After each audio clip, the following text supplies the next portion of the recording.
लेंज़ेस law in electromagnetic,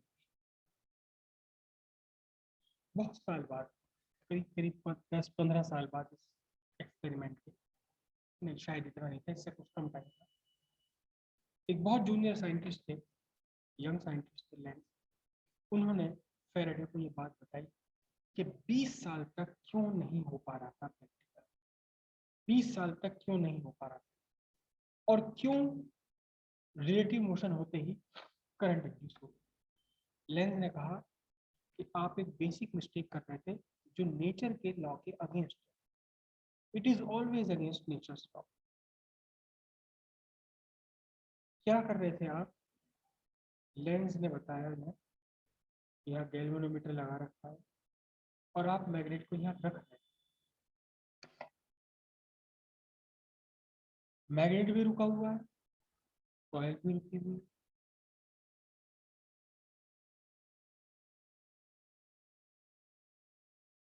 तो source of energy कौन है यहाँ? कोई है ही नहीं सोर्स ऑफ एनर्जी। जब एनर्जी है ही नहीं और इलेक्ट्रिक करंट चलने के लिए क्या चाहिए? एनर्जी। तो आपको इलेक्ट्रिक एनर्जी कैसे मिलेगी जब कोई एनर्जी का सोर्स है ही नहीं आपके इस पूरे के पूरे सिस्टम में? एक कॉइल, एक मैग्नेट और एक गैल्वेनोमीटर मिलकर एक सिस्टम बन गया, आपने रख दिया सबको। इस पूरे सिस्टम में सोर्स ऑफ एनर्जी कौन है? कोई भी नहीं। तो इलेक्ट्रिक एनर्जी कैसे मिल जाएगी? नहीं मिलेगी। It is against law, it is against nature's law कि जब तक आप किसी मशीन पर, किसी सिस्टम पर काम नहीं करोगे, खर्च नहीं करोगे, तब तक आपको कुछ नहीं मिलेगा। जब तक आप पैसा नहीं लगाओगे तब तक आपको रिटर्न नहीं मिलेगा। आप अपने इंजन में, आप कार का इंजन है, पेट्रोल मत डालो, चल जाएगी कार, नहीं चलेगी, कुछ भी नहीं पॉसिबल ही नहीं। हाँ, एक एक तरीका तो हो सकता है, कार के आगे अपने बैल बांध लो, चल जाएगी कार, मगर बैलों को भी तो खिलाना पड़ेगा, फिर एनर्जी का सोर्स तो चाहिए। तो उन्होंने कहा कि एनर्जी का सोर्स तो था ही नहीं यहाँ कहीं। बात समझ आ गई? कहने लगे अच्छा, जब मैंने इसे फेंक के मारा तो फिर क्यों होगा? कहने लगे अब समझ लो ध्यान से क्या हो रहा, अब समझो ध्यान से क्या हो रहा। कहने लगे बताओ। तो मैं इसे थोड़ा सा सॉलिनॉइड की फॉर्म में बना रहा हूँ, समझा।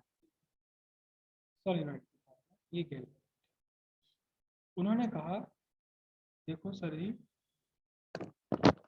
आप नॉर्थ पोल पास ला रहे थे, नॉर्थ पोल जब आप पास ला रहे हैं, नॉर्थ पोल अप्रोच कर रहा है, तो यहाँ करंट की डायरेक्शन अपने आप ऐसे डिसाइड हो गई, अपने आप ऐसे, जो इंड्यूस्ड करंट है, induced current is such that it becomes the north pole. मैंने उल्टा बना दिया, it becomes the north pole. ध्यान से समझिए आप कि जब भी किसी कॉइल में करंट पास करते हैं तो करंट एक मैग्नेट के, कॉइल एक मैग्नेट की तरह बिहेव करने लगता है, कॉइल के north pole south pole develop हो जाते हैं। जब भी किसी कॉइल में या सॉलिनॉइड में आप करंट पास करें तो उसके दोनों सिरे साउथ पोल नॉर्थ पोल बन जाएंगे। तो उन्होंने कहा गुरु जी, यहाँ जब आप नॉर्थ पोल पास ला रहे हो तो इसमें करंट की डायरेक्शन कुछ इस तरह से है कि ये सामने वाला सिरा, कौन सा, किसका सिरा, जो सामने वाला फेसिंग एंड है आपकी कॉइल का, ये नॉर्थ पोल बन गया, ये नॉर्थ पोल बन गया।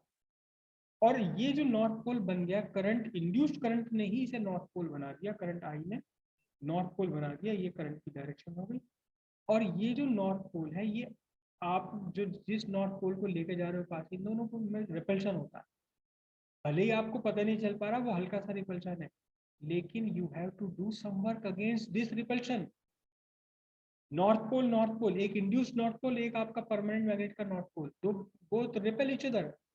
You have to do some work to overcome this force of repulsion, and that work gets converted into electric energy in the circuit. The same happens when you take away the north pole. You take away the north pole, the same happens. What happens?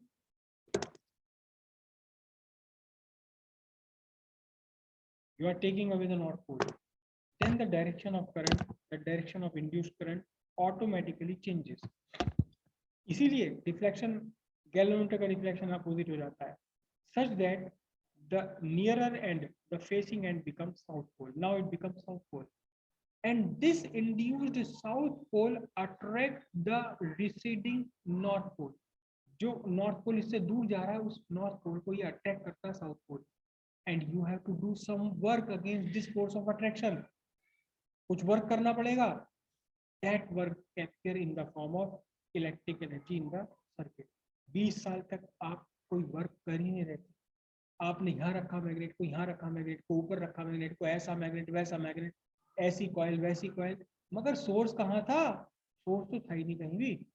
लेकिन अब क्या है? अब source है. जब आपने magnetic flux में change करना है तो उस मैग्नेटिक फ्लक्स में चेंज करने के लिए आपको कोई एजेंट एम्प्लॉय करना पड़ेगा, आपको कोई मजदूर लगाना पड़ेगा. एजेंट चाहिए. एजेंट चाहिए किसके लिए? टू ब्रिंग आउट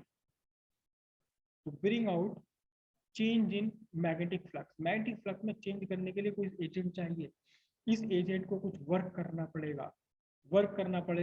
यही वर्क कन्वर्ट होकर मिलेगा किसमें? इलेक्ट्रिक एनर्जी की फॉर्म में. बात सबको समझ आ गई क्या? हाँ, अब ठीक है. अब हमें समझ आ गई बात कि 20 साल तक क्यों नहीं हो रहा था, क्यों रिलेटिव मोशन चाहिए, क्यों इलेक्ट्रिक फ्लक्स में चाहिए. अब उन्होंने कहा भाई ठीक है, तुम बहुत अच्छा बात बताइए. तो अब फैराडे के लॉ में थोड़ा सा हम चेंज कर देते हैं.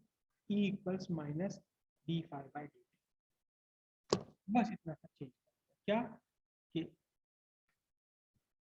induced EMF is equal to the time rate of change of magnetic flux in the linked with the circuit, and the negative sign indicate that the direction of induced EMF and hence the direction of induced current is such that it always opposes the cause of its induction. अगर north pole, देखिए यहाँ current induce होने का reason क्या है? North pole का पास आना. इस इंड्यूस्ड करंट ने नॉर्थ पोल डेवलप कर दिया और ये नॉर्थ पोल के पास आने को अपोज कर रहा है. जो नॉर्थ पोल पास आ रहा है उस नॉर्थ पोल के पास आने से ही ये करंट इंड्यूस हो रही है, और इसी के पास आने को ये अपोज भी कर रहा है. उस अपोजिशन के अगेंस्ट ही तो वर्क करना पड़ता है. That actives in the form of electric energy. ये नॉर्थ पोल दूर जा रहा है, लेकिन नॉर्थ पोल दूर जाते हुए नॉर्थ पोल को अट्रैक्ट कर रहा है कौन? Induced south pole. तो north pole south pole induced हो गया, अपने आप इंड्यूस्ड हो गया. इस तरह से किसने नॉर्थ पोल को अपोज किया? इसने नॉर्थ पोल को अपोज किया. नॉर्थ पोल के दूर जाने को अपोज किया. नॉर्थ पोल के पास आने को भी अपोज कर रहा है, नॉर्थ पोल के दूर जाने को भी अपोज कर रहा है. जिस थाली में खाता है उसी में छेद करता है, जिस लोटे में पानी पी रहा है उसी में छेद कर रहा है. अब इसे इंड्यूस्ड करंट को कौन समझाए ये बात कि तू इंड्यूस तो इसी से हो रहा है, नॉर्थ पोल के पास आने से ही तो तू है, और इसी को अपोज कर रहा है. तो ये इंड्यूस्ड क्या है? तो मैं कुछ नहीं कर सकता, नेचर का लॉ है, मुझे तो अपोज करना ही पड़ेगा. नेचर का लॉ है, कोई रोक ही नहीं सकता इस चीज को, मैं भी नहीं. इस अपोजिशन के अगेंस्ट ही वर्क करना होता है, वही वर्क इलेक्ट्रिक एनर्जी में मिल जाता है. तो लेंज लॉ क्या है? लेंज लॉ क्या है? लेंज लॉ अपने आप में एक लॉ बन गया. फिर ये लेंजिस लॉ क्या है? लेंजिस लॉ क्या है? The induced